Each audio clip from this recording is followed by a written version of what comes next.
میرا پیارا نبی کتنا پیارا نبی ساری باللہ من الشیطان الرجیم بسم اللہ الرحمن الرحیم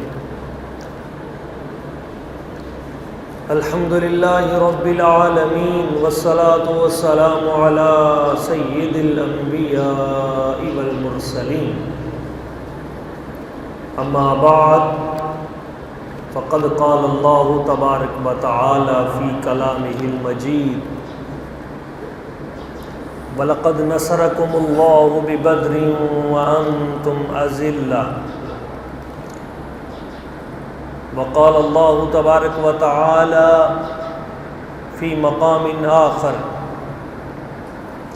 اذ تستغیثون ربکم فاستجاب لکم ربکم انی ممدکم بألف من الملائکۃ مردفین وقال اللہ تبارک و تعالی فی مقام آخر کم من فئۃ قلیلۃ غلبت فئۃ کثیرۃ بإذن اللہ صدق اللہ مولانا العظیم وصدق رسولہ النبی الکریم الامین۔ درود پاک بآواز بلند۔ الصلاۃ والسلام علیک یا سیدی یا رسول اللہ، الصلاۃ والسلام علیک یا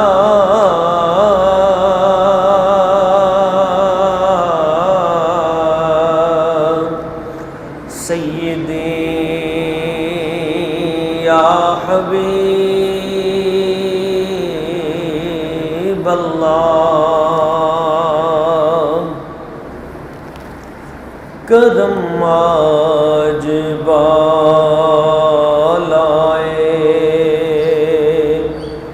بام آ گیا ہے، کرم آج بالائے بام آ گیا ہے، زباں پر محمد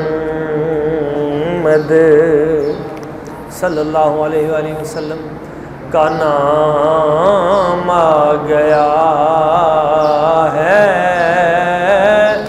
زباں پر محمد کا نام آ گیا ہے، کرم آج بالائے۔ اور میرے پاس کچھ بھی نہ تھا روز محشر، میرے پاس کچھ بھی نہ تھا روز محشر، نبی کا وسیلہ ہی کام آ گیا ہے، نبی کا وسیلہ ہی کام آ گیا ہے، زباں پر محمد کا نام آ گیا ہے۔ اور مزہ تب ہے سرکار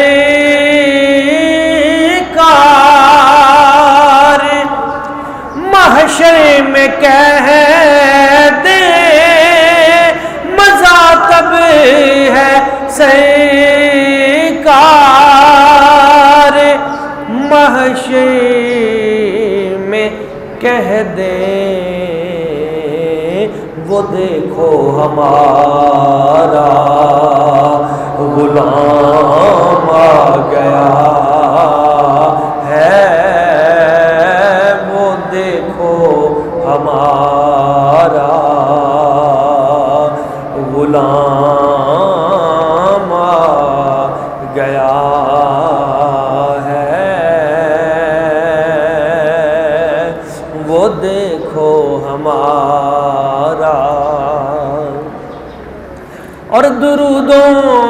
بارش ہے کون و مکان پر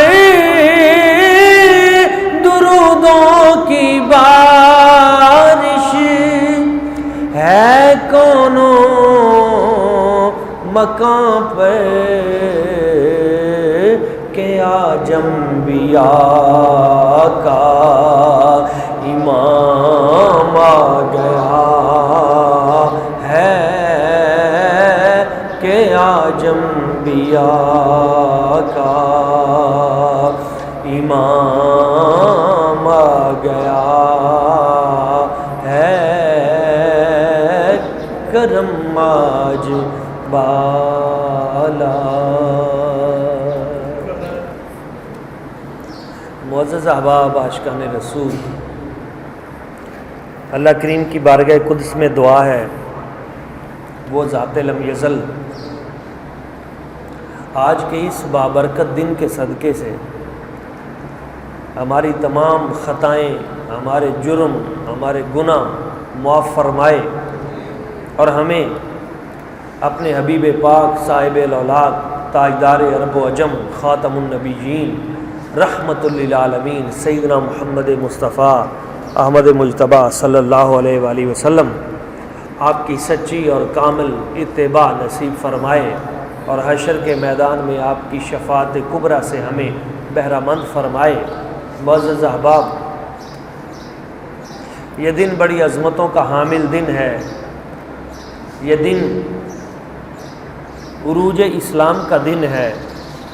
یہ آج 17 رمضان المبارک جمعۃ المبارک کا دن اسلام کی عظمتوں کا دن ہے، یہ اسلام کی رفتوں کا دن ہے۔ یہ دن وہ ہے جس دن اللہ کریم نے اپنا وعدہ پورا فرمایا، کم من فئۃ قلیلۃ غلبت فئۃ کثیرۃ بإذن اللہ۔ چھوٹے لشکروں کو رب بڑے بڑے لشکروں پر فتح عطا کر دیتا ہے۔ اس دن غزوہ بدر الکبریٰ وقوع پذیر ہوا۔ اس دن اللہ کریم نے اپنے حبیب کی عزت و ناموس کو ظاہر و باہر کر کے دکھایا۔ اس دن اللہ کریم نے اسلام کے دشمنوں کو ذلیل و رسوا کر کے دکھایا۔ اس دن اللہ کریم نے قیامت تک کے مسلمانوں کو ایک بنیاد حوصلہ عطا کی کہ تمہارا رب تمہیں رسوا نہیں کرے گا اگر تم میرے محبوب کی پیروی کرتے ہوئے، اللہ کی ذات پر یقین رکھتے ہوئے، اللہ کریم کی ذات پر توکل کرتے ہوئے، نبی پاک صلی اللہ علیہ وآلہ وسلم کی اتباع کرتے ہوئے اگر تم تھوڑے ہو کر بھی میدان عمل میں اترو گے تو میں آسمانوں سے فرشتے تمہاری مدد کے لیے بھیج دوں گا۔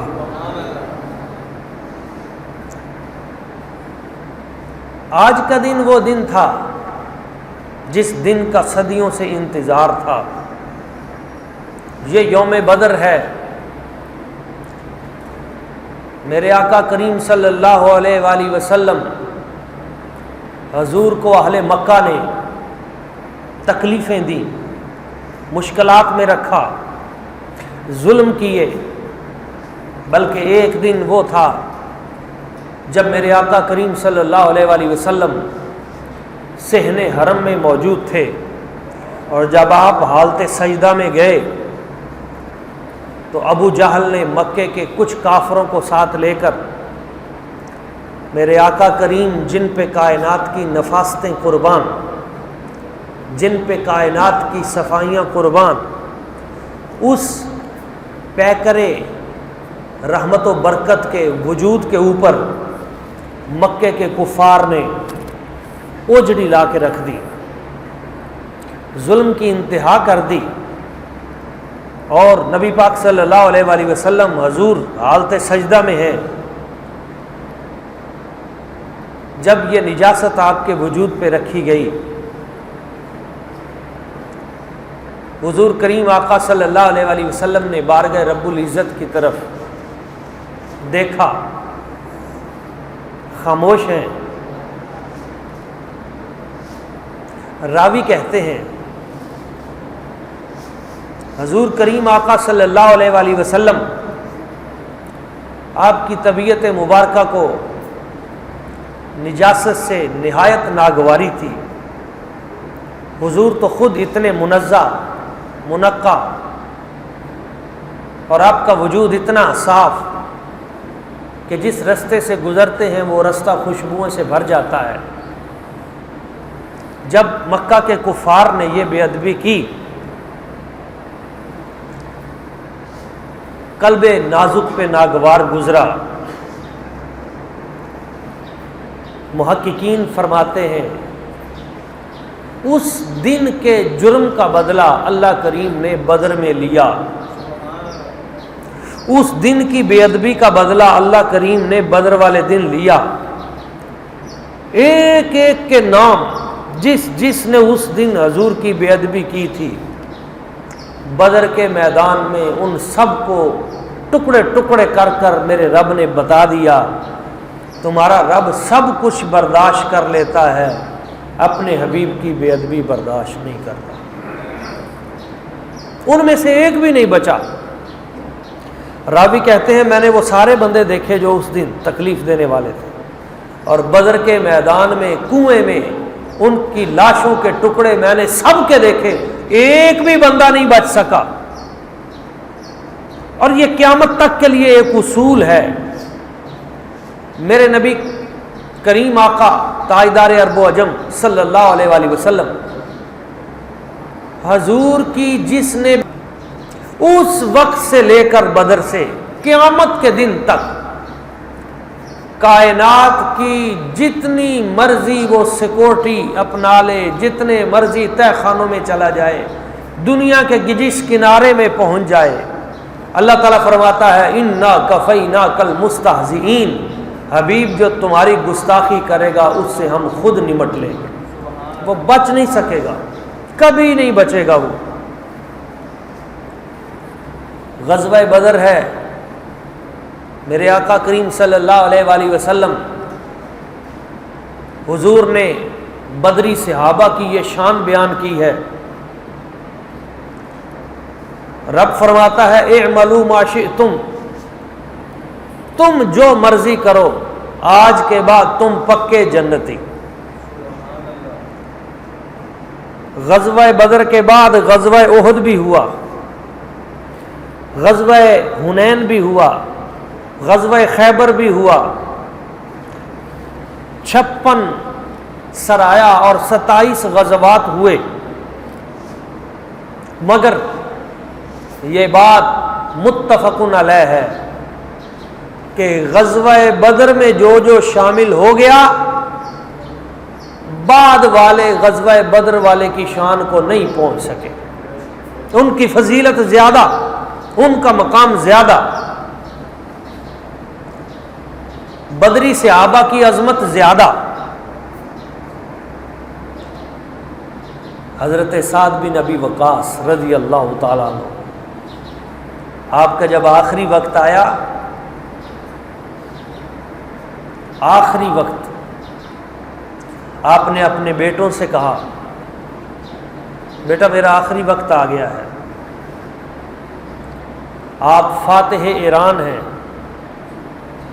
آپ روم میں لڑتے رہے، عراق میں لڑتے رہے، ایران کو فتح کیا. حضرت سعد بن ابی وقاص بہت بڑی ہستی، حضور کے وصال باکمال کے کئی سال بعد جب آپ کا آخری وقت آیا تو اپنے بیٹوں کو بلایا اور کہا بیٹا کمرے میں فلاں جگہ پر ایک میرا صندوق رکھا ہوا ہے، چھوٹا سا صندوق ہے، وہ تو ذرا لے کے آؤ. بچے گئے اس صندوق کو اٹھانے کے لیے تو دل میں سوچنے لگے ابا جی نے ایران فتح کیا ہے، ابا جی نے بڑی بڑی سلطنتیں فتح کی ہیں، شاید فتوحات کے اس لشکروں میں کسی جنگ میں کوئی ہیرے جواہرات اور کوئی خاص تحفے اس صندوق میں سنبھال کے رکھے ہوں گے. ابا جی جا رہے ہیں تو شاید وہ تقسیم کرنا چاہتے ہیں. بچے گئے اور اس صندوق کو لے کے آ گئے. حضرت سعد بن ابی وقاص آپ کے پاس اس کی چابی تھی. آپ نے وہ چابی سے تالا کھولا اور صندوق میں سے کہا بیٹا اس میں دیکھو کیا ہے. انہوں نے غور سے جب دیکھا تو صندوق میں نہ کوئی ہیرا تھا، نہ کوئی جواہرات تھے، نہ سونا تھا، نہ درہم و دینار تھے. ایک پرانا سا پھٹا ہوا قمیض اس میں موجود تھا جس پہ کچھ نشانات لگے ہوئے تھے اور کچھ جگہ پہ تیروں کے نشان تھے. انہوں نے وہ قمیض نکالی اور کہا ابا جی یہ ایک پرانی پھٹی ہوئی قمیض ہے اس میں. تو حضرت سعد نے فرمایا بیٹا جب میں دنیا سے چلا جاؤں تو مجھے اس قمیض میں کفن دینا. ابا جی یہ قمیض کیا ہے؟ ہم تو سمجھے کہ کچھ اور ہوگا. کہا بیٹا میرے لیے تو سب سے قیمتی یہی ہے. میں نے حضور کی عزت پہ پہرا دیتے ہوئے یہ قمیض بدر والے دن پہنی تھی اور میں نے کہا تھا آقا آپ پیچھے ہو جائیں، آپ پیچھے ہو جائیں، مجھے آگے کر دیں. دشمنوں کے تیر چلتے تھے، میں اپنے جسم پہ وہ تیر سہتا تھا اور حضور تک میں نے وہ تیر پہنچنے نہیں دیے. یہ جو لباس میں پھٹے ہوئے نشان ہیں یہ ان تیروں کے نشان ہیں. کچھ نہیں ہے میرے پاس، رب کی بارگاہ میں جا رہا ہوں، یہ قمیض پہن کے جاؤں گا. الہی اور کچھ نہیں ہے تو تیرے حبیب کی عزت پہ پہرا دینے والا یہ قمیض میرے پاس موجود ہے. یہ تھے وہ بدری صحابہ جنہوں نے روزہ رکھ کر 17 رمضان المبارک کو ایسی جنگ لڑی. ایک طرف 1000 کا لشکر ہے، ایک طرف 313 ہے. میرے سرکار نے پوچھا اے انصار مدینہ تمہارا کیا خیال ہے؟ نکلے تو تھے ہم قافلے کو روکنے کے لیے، مگر آگے ملاقات ہو گئی ہے بہت بڑے لشکر سے. تمہارا ہمارا معاہدہ تو یہ تھا کہ مدینے کے اوپر اگر کوئی باہر سے حملہ کرے تو تم اس وقت ہمارا ساتھ دو گے. اب شہر مدینہ پہ حملہ تو نہیں ہوا، اب تو ہم 100 کلومیٹر سے بھی زیادہ دور مقام بدر پہ آ چکے ہیں. یہ تم پہ فرض تو نہیں ہے یہ جنگ، اس میں مسلمانوں کے ساتھ مدد کرنا تم پہ لازم تو نہیں ہے. نہیں، ہمارے معاہدے اور میثاق مدینہ میں ایگریمنٹ میں یہ طے ہوا تھا. تو اس وقت انصار مدینہ نے جواب دیا یا رسول اللہ، یا حبیب اللہ، ہم نے آپ کا کلمہ پڑھا ہے، ہم آپ کے نوکر ہیں، آپ کے خادم ہیں. آپ ہمیں حکم کریں سمندر میں چھلانگ لگانے کی. ہم آپ سے وجہ نہیں پوچھیں گے کہ حضور سمندر میں چھلانگ لگانے کی حکمت کیا ہے. ہم پہلے چھلانگ لگائیں گے، اس کے بعد باقی بات سوچیں گے. آپ ہمیں حکم دیں کہ اس پہاڑ کے اوپر سے کود جانا ہے. ہم آپ سے دلیل نہیں مانگیں گے کہ حضور پہاڑ سے چھلانگ لگانے سے اسلام کو کیا فائدہ ہوگا. ہم دلیل نہیں مانگیں گے، آپ کا اشارہ ہوگا، ہم پہاڑوں سے اپنی جان اللہ کریم کے سپرد کر دیں گے. اور پھر تاریخ نے ثابت کیا کہ وہ انصار مدینہ، وہ حضور کریم آقا صلی اللہ علیہ وسلم کا استقبال کرنے والے، وہ طلع البدر علینا کی نعتیں پڑھنے والے، وہ جنہوں نے نبی پاک صلی اللہ علیہ وآلہ وسلم حضور کو بلایا، مہمان نوازی کی، وہ حضرت ابو ایوب انصاری جیسی ہستیاں، ان اہل مدینہ نے پھر حضور کریم آقا صلی اللہ علیہ وآلہ وسلم آپ کا ایسا دفاع کیا کہ آج بھی جس وقت ہم شہدائے بدر کی لسٹ دیکھتے ہیں، بدر میں کون کون شہید ہوئے، تو ہمیں نظر آتا ہے کہ اس میں مہاجر صحابہ 6 ہیں اور انصاری صحابہ 8 ہیں۔ یعنی جو ہجرت کر کے قریشی حضور کے ساتھ آئے تھے ان کی تعداد 6 ہے، اور اہل مدینہ نے اپنی جانیں وار کے جو حضور کی ذات پہ قربانیاں دی ان کی تعداد 8 ہے۔ ان سے بھی بڑھ کر قربانیاں دی، صرف جوانوں نے نہیں۔ حضرت سعد بن ابی وقاص کے چھوٹے بھائی ہیں حضرت عمیر، حضرت عمیر بن ابی وقاص جب جنگ میں نکلنے لگے تو حضرت عمیر چھپ رہے تھے، چھپتے تھے، کبھی کسی کے پیچھے چھپتے تھے، کبھی کسی کے پیچھے چھپتے تھے، چھپ چھپ کے ساتھ چلتے تھے۔ تو سعد بن ابی وقاص نے فرمایا بھائی تو بڑا چھپ چھپ کے چل رہا ہے، خیر تو ہے؟ کہا ہاں، ڈرتا ہوں کہیں میرا قد چھوٹا دیکھ کر اور عمر تھوڑی دیکھ کر نبی پاک صلی اللہ علیہ وآلہ وسلم مجھے واپس نہ بھیج دیں۔ کیا جذبہ تھا، کہیں حضور مجھے واپس نہ کر دیں۔ 2 بچے آپس میں حضور کی بارگاہ میں آئے تلواریں لے کر، حضور ہمیں بھی اجازت دیں۔ سرکار نے فرمایا نہیں، تم چھوٹے ہو۔ تو ایک نے کہا حضور میرا قد چھوٹا ہے، میری عمر زیادہ ہے، قد میرا ویسے چھوٹا رہ گیا ہے مگر حضور میری عمر زیادہ ہے، اور میں فلاں فلاں کے ساتھ میں تلوار چلاتا رہوں اور لڑتا رہوں۔ حضور نے فرمایا چلو ٹھیک ہے، تمہیں اجازت دے دیتے ہیں، تم بڑے ہو، تمہاری عمر زیادہ ہے، تمہیں اجازت دے دیتے ہیں۔ تو وہ جو چھوٹا تھا نا وہ رونے لگا۔ حضور نے فرمایا تم کیا روتے ہو؟ حضور اس سے ذرا میرا مقابلہ تو کروا کے دیکھو، ایک تلوار اسے دو ایک مجھے دو، ذرا اس کو کہو میرے ساتھ مقابلہ تو کر کے دیکھے، تلوار تو مجھے ہی زیادہ چلانی آتی ہے، عمر اس کی زیادہ ہوگی، مگر جنگ میں عمریں نہیں دیکھی جاتی، فن دیکھا جاتا ہے، حضور میرا فن تو دیکھو۔ اس نے جب تلوار گھمائی میرے سرکار کو اس کے جذبے پہ حضور خوش ہو گئے۔ سرکار نے فرمایا تجھے بھی اجازت ہے، تجھے بھی اجازت ہے۔ انصار کے چھوٹے چھوٹے بچے، ایک کا نام معوذ ہے، ایک کا نام معاذ ہے، میدان عمل میں نکلتے ہیں۔ حضرت عبد الرحمن بن عوف بہت بڑی عظیم ہستی، حضرت عبد الرحمن بن عوف آپ کہتے ہیں میں نے دائیں دیکھا بائیں دیکھا، ادھر بھی بچہ ادھر بھی بچہ، تو میں خوف زدہ ہوا کہ جنگ میں دائیں بائیں مضبوط بندے ہونے چاہیے، اس سے بندے کا دفاع اور ڈیفنس مضبوط رہتا ہے۔ تو میرے تو دونوں طرف بچے آ گئے، میں نے بچوں سے کہا بچوں تم کیسے آئے ہو؟ انہوں نے کہا ماموں ہم یہ پوچھنے آئے ہیں کہ ابو جہل کون ہے،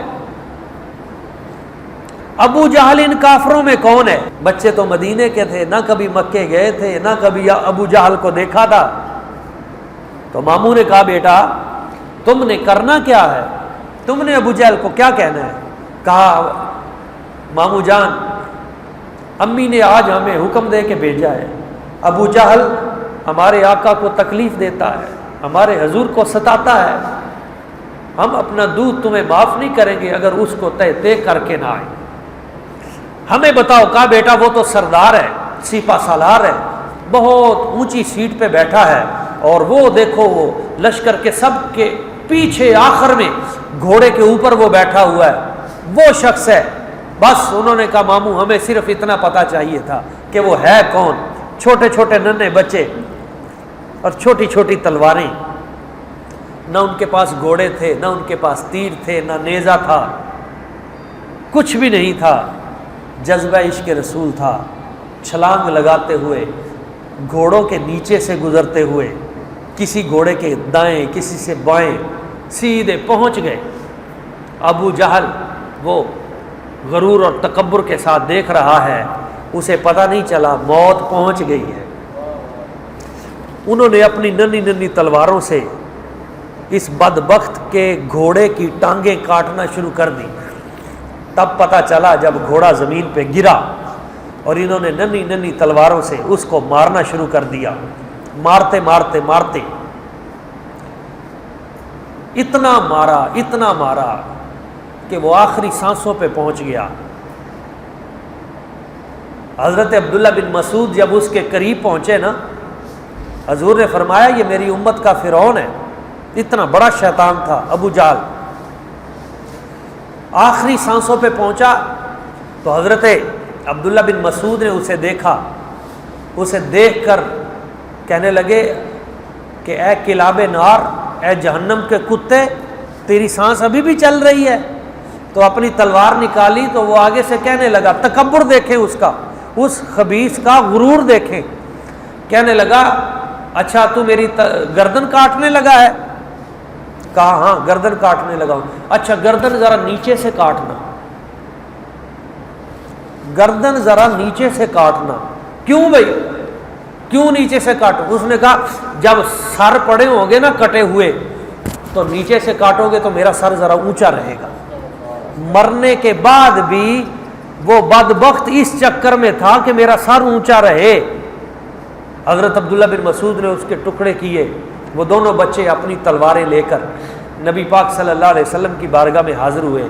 یا رسول اللہ، ابو جہل کو میں نے قتل کیا، یا رسول اللہ ابو جہل کو میں نے قتل کیا ہے۔ حضور نے فرمایا اپنی تلواریں دکھاؤ۔ جب تلواریں دکھائیں تو حضور نے فرمایا تم دونوں نے مل کر اسے قتل کیا ہے۔ آپ دیکھیں غزوہ بدر، اس کا ایک پیغام ہے۔ وہ معاذ حضور کے صحابی جن کا بازو کٹا تو تھوڑا سا تسمہ ساتھ جڑا رہا تو انہوں نے وہ بھی کاٹ دیا، اور جب کٹ گیا بازو پھر لڑنا شروع کر دیا۔ جنگ ختم ہو گئی تو کٹا ہوا بازو اٹھا کر حضور کی بارگاہ میں آ گئے۔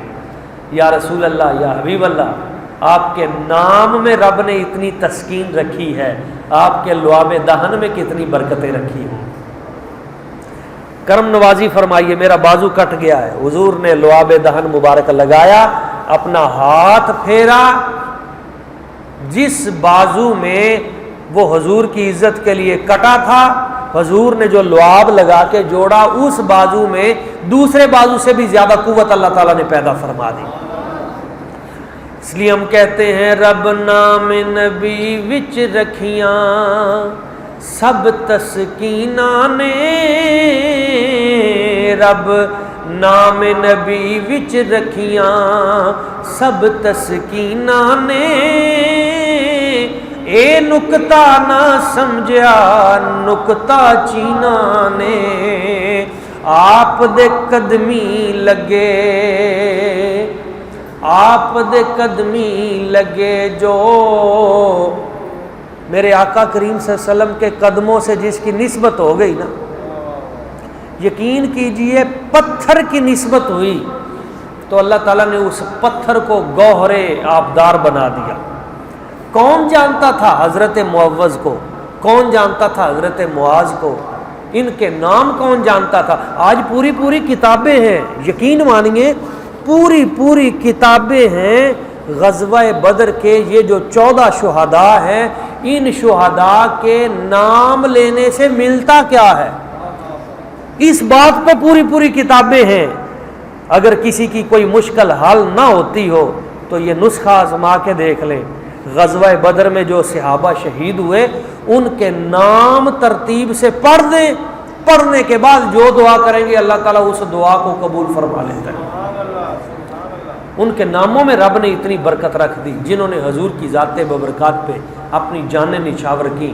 معزز احباب، میں اس بات پہ اپنی گفتگو سمیٹتا ہوں۔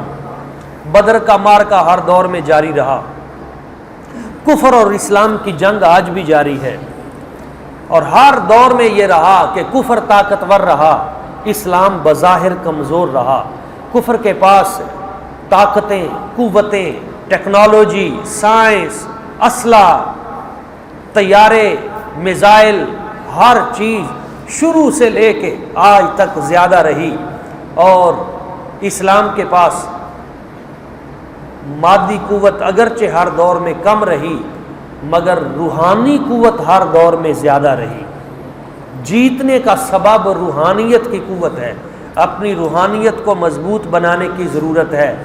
دونوں لشکر تھے، آمنے سامنے تھے، رشتہ دار بھی تھے، گہرے آپس میں تعلق بھی تھے، دونوں ہی قبیلہ قریش سے تھے اور دونوں عرب کے خطے سے تعلق رکھتے تھے، مگر دونوں کی ترجیحات مختلف تھیں، دونوں کے نظریات مختلف تھے۔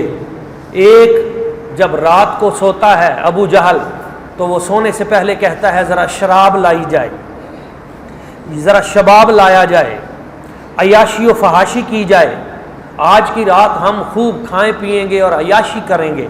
اور ایک طرف لشکر کے سربراہ میرے آقا کریم صلی اللہ علیہ وآلہ وسلم ہیں۔ حضور نے فرمایا رب نے ہمیں بارش عطا کی ہے، ہم اس پانی سے غسل کریں گے، آج رات وضو کریں گے، وضو کر کے رب کی بارگاہ میں روئیں گے، رب کی بارگاہ میں سجدہ کریں گے، رب کی بارگاہ میں آہوزاری کریں گے۔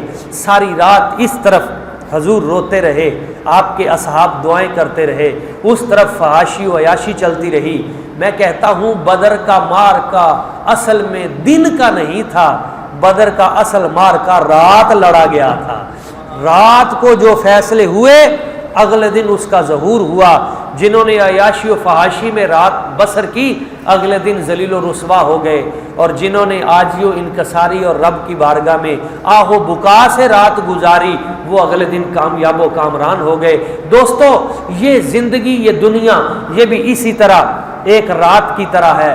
اس زندگی کی اس رات کو اگر حضور کریم آقا اور آپ کے بدر والے صحابہ کی طرح گزار دو گے، یہ مختصر سی زندگی، تو قیامت والی بدر کی صبح آپ کو فتح و کامرانی عطا کرے گی۔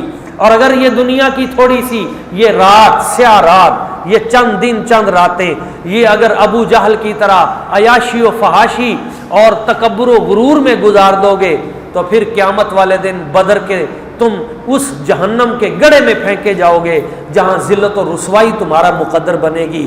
فیصلہ آپ پہ ہے کہ مصطفیٰ کریم حضور کے لشکر کو اپنانا ہے یا ابو جہل کے ساتھ جانا ہے۔ اللہ کریم کی بارگاہ قدس میں دعا ہے وہ ہمیں نسبت مصطفیٰ، معیت مصطفیٰ، سنگت مصطفیٰ، قربت مصطفیٰ اور غلامی مصطفیٰ میں رکھے، اور اس غلامی مصطفیٰ میں ہمیں موت عطا فرمائے۔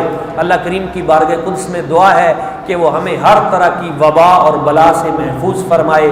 آمین۔ وما علینا الا البلاغ المبین۔